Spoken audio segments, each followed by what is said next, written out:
So, hello everyone! Today's video ay nagluluto po ako ng ginamos with tomato and then with chili. So, yan guys is ginamos, alamang. So, try ko na ilagyan ng tomato. So, mukhang masarap naman, parang corned beef.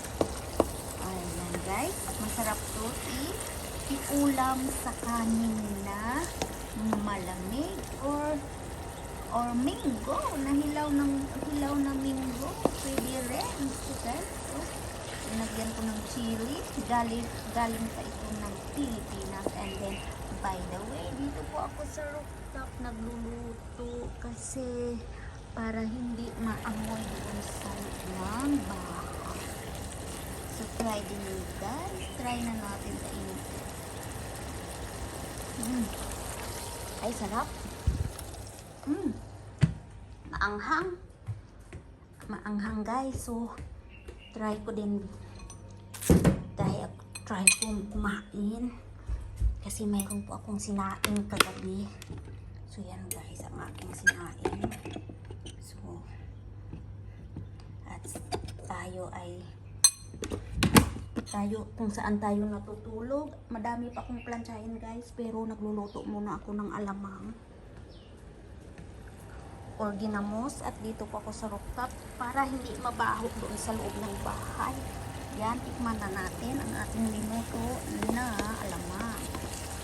So, lutong-luto na yan guys. Medyo maanghang-anghang. Ayan, lagay natin dito. Yan. So, ganyan tayo, buhay abroad.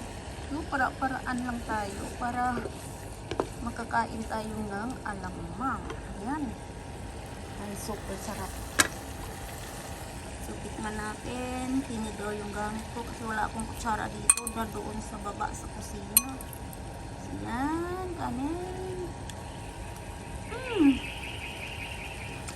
Wow. Parang corned beef na, maasim-asim at maanghang-anghang.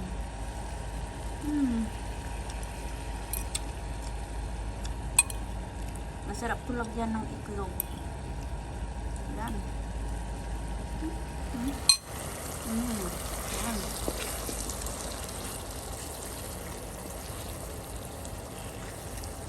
So, medyo maanghang. Masarap pala, medyo anghang. Masarap ito sa mga linakang talong. Yan guys.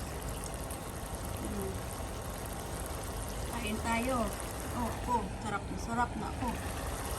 Masarap sa bahaw na kanin.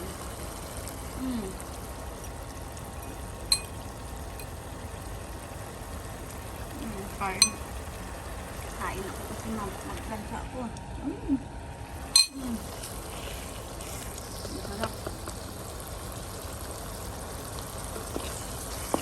Ay, mapapadami ako ng kanin nito.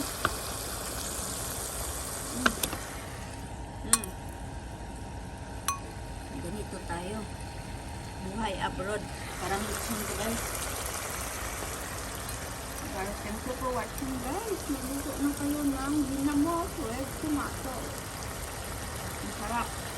In fairness.